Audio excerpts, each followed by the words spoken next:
back here with Dr. Rodney Van Pelt. And today, well, we already talked about what causes fatty liver. So if you haven't seen that one, you may want to watch that first.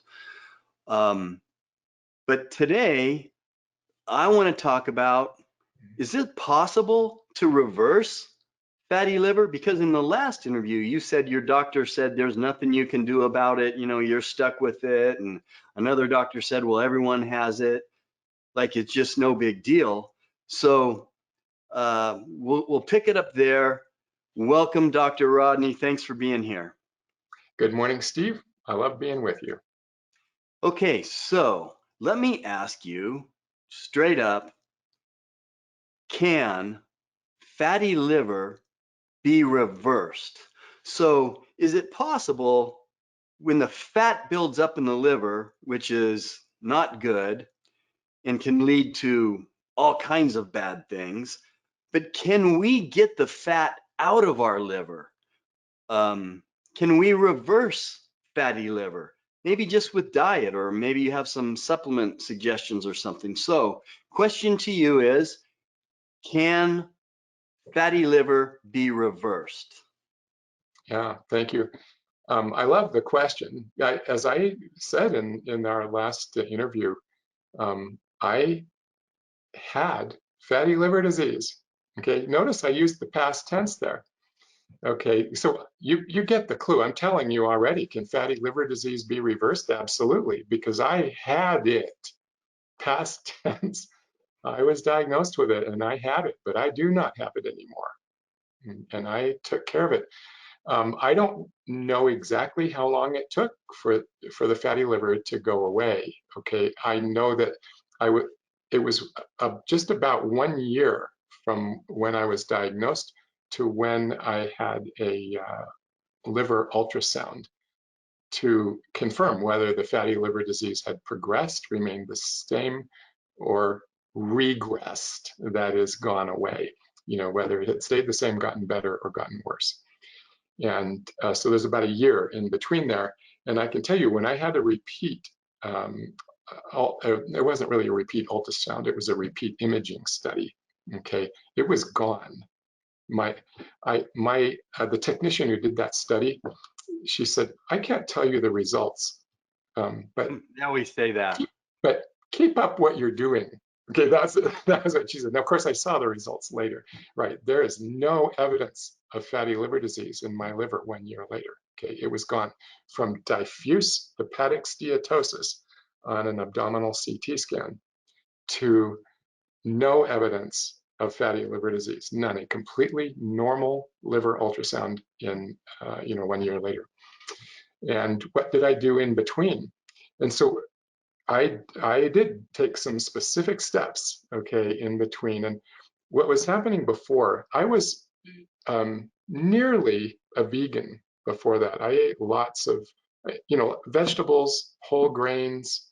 But I mean, how many of you know sugar's vegan? We don't have, cow-derived sugar.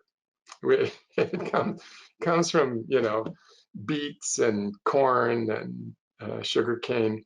Okay, but we get our sugar from plants. All right. So anyway, you can be a vegan. You could eat lots of sugar as a vegan, even if you wanted to, right?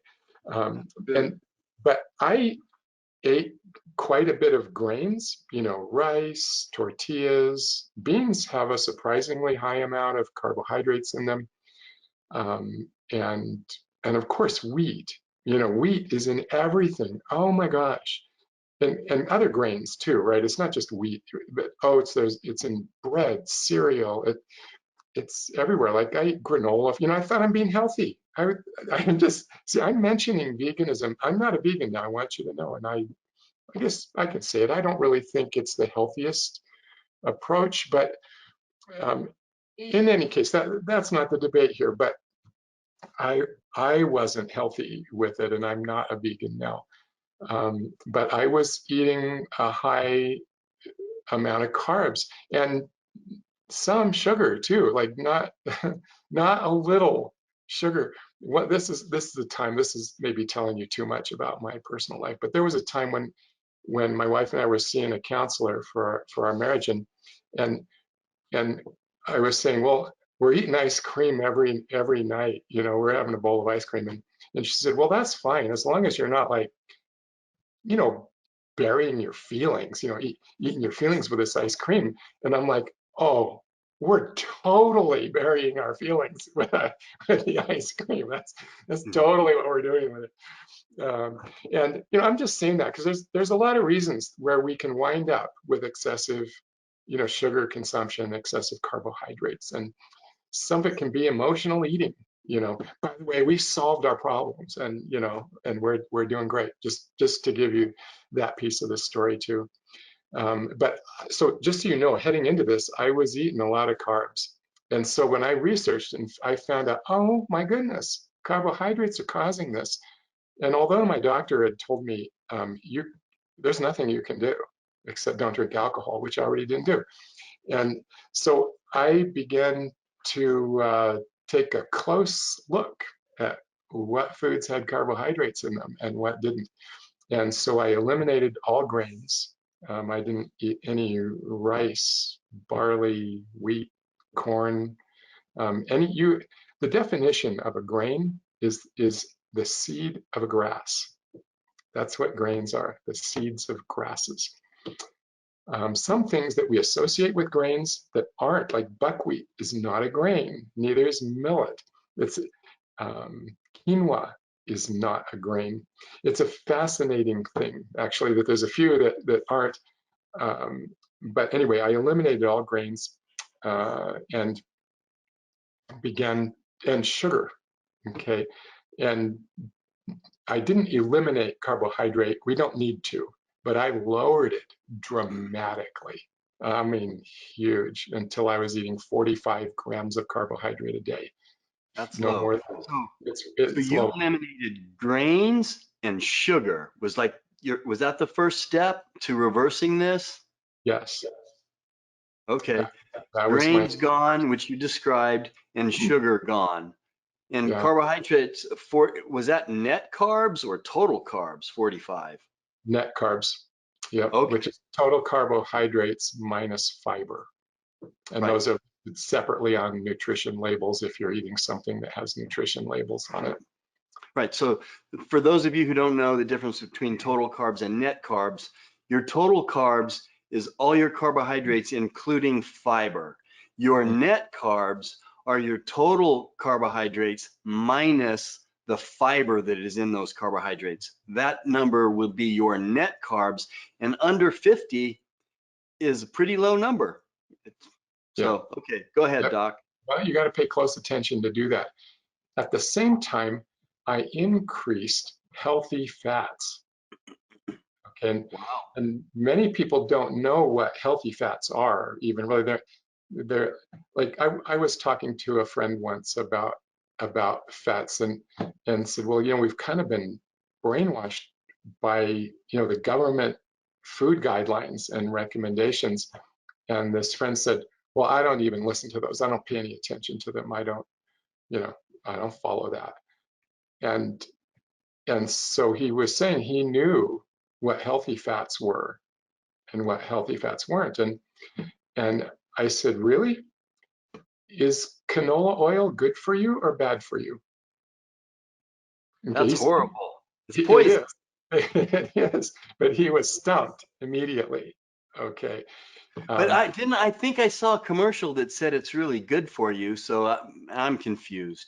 that said that said it's a vegetable oil. It's not saturated fat, and so it's good for you. That's right. And they've said that about corn oil also. Is corn oil good for you? See, these things have been pushed on us, and we don't even know it that they're influencing our concepts of what is healthy and what's not. So it turns out vegetable oils are not good for us. Corn oil, no, no, no, bad for us. Poison, Canola oil is poison. made from a grain from rapeseed. It's that name stands for Canadian Oil Company. That's where it comes from, canola oil. They grow a lot of rapeseed which is a grain in Canada. Anyway, there's trans fats are another toxic fat. We want to avoid that, of course. and soybean oil. Ugh. Anyway, I eliminated soy. See, as a vegan, again, soy is a vegetable. Vegans, I could eat a lot of soybean oil. I wasn't afraid of soy oil. Turns out it's bad for me. There's other things that contribute. I told you already, carbohydrates are the primary cause of fatty liver disease, and other things then contribute to it. Okay, I need to load my body with healthy fats. They are good for me. Uh, Extra virgin olive oil is a good example of a healthy fat. Coconut oil, good for us. MCT oil, I take that every day. It is good for us. Good for the liver, good for the Yes. brain. These things are good for us. I eat, Saturated fat. That's a saturated fat, and it's one of the best things you can put in your body. yep, I take butter and ghee, grass-fed butter and ghee. I these are the things that I did. They helped make me healthy again, healthy and strong. And as I've told you previously, I feel better than I have in years. Okay, I'm 63 now, and I feel really good, better than I have probably in a decade and a half, maybe 2 decades. I feel good and getting better. I'm on a roll, and it's because of changes. I believe because of changes I'm making in my lifestyle. A lot of Okay, which so diet. okay, everyone. So here we have a doctor, and he reversed fatty liver, and you did that by eliminating all grains first, reducing your carbohydrates, and getting rid of the corn oils, the vegetable oils, the bad oils that are fructose that clog up your liver. So all you did was you eliminated a few things and you increased some healthy fat like MCT oil. I think that's a medium chain uh, saturated fat. Mhm. Um, Olive oil, monounsaturated fat. I think that's what that is. So you increased healthy fats Mhm. to reduce the fat out of your liver. You reduce the grains, and it worked. Yeah, well, this isn't all I did. I also I mean, I ate a lot of vegetables, probably more than when I was vegan. Okay, Hmm. because a lot of my diet when I was vegan was grains and and beans, and so I would have half my plate vegetables. I still do. When I eat a meal, I want half my plate to be vegetables. It's these are anyway. So I want you to know, like, it's not all about what you eliminate. It's what am I taking in? Okay, I'm taking in fat, I'm taking in vegetables, and lots of them.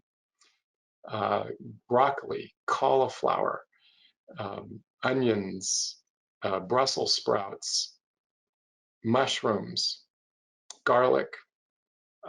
These are those are many of those are cruciferous vegetables. They're especially good for our intestines, and we're going to get to that next. I also cultivated my bowel flora, okay, the intestines, this world on the inside of us. Okay, there's a whole world of healthy bacteria that live on our insides and the intestines, and it's hugely important for our health, uh, to feel good generally, to be healthy, live long, and to help clear up fatty liver disease. Does it matter? Yep. So to cultivate the bowel flora, I ate the cruciferous vegetables, onions, garlic, mushrooms. These things are really good for the intestines. They have a name today. When I was in medical school, this word didn't even exist. A prebiotic. We've heard of probiotics. Those are the bacteria themselves, right? Healthy bacteria. Those are good to take, by the way, and I did take them. But prebiotics are what they feed off of. It's our body doesn't feed off of the kind of fiber that's in those vegetables, the cruciferous vegetables, onions and garlic. Our body doesn't feed off of that fiber. It can't digest it. but the bacteria can. Healthy bacteria are nourished by this soluble fiber that's being sent to them in these foods. So that makes like fertilizer and nourishment for a healthy microbiome. They call it this internal garden. So I did probiotics and prebiotics. We want multiple different kinds of bacteria in our probiotics. We can also drink cultured drinks like kefir, yogurt. It's especially good if we can make our own cultures and like make your own yogurt. You can make your own so much more powerful. What we buy commercially is cultured for like 4 hours, and then they cap it and send it to the store. And that's a little more than one doubling time for bacteria, which is 3 hours. And if you culture your own, you can culture it for 24, 36 hours. Okay, you can have a lot of doublings, and it can be way richer in the healthy bacteria when we take it. So Wow, that is great information. It's true. You can reverse fatty liver, clean or clear your liver of all that fat and make it younger again. It sounds like you attacked with your process your whole gut and made your body more efficient. So it's not clogged up. Now it's working more efficient. So is there anything else that you want to add to that? But before we go, doctor? there's more things that I did, and we should talk about those next time. Okay. All right. Well, we will go ahead and do part 3 with clearing up your liver. So thanks for being with us, doctor, and we will talk to you next time. Thank you.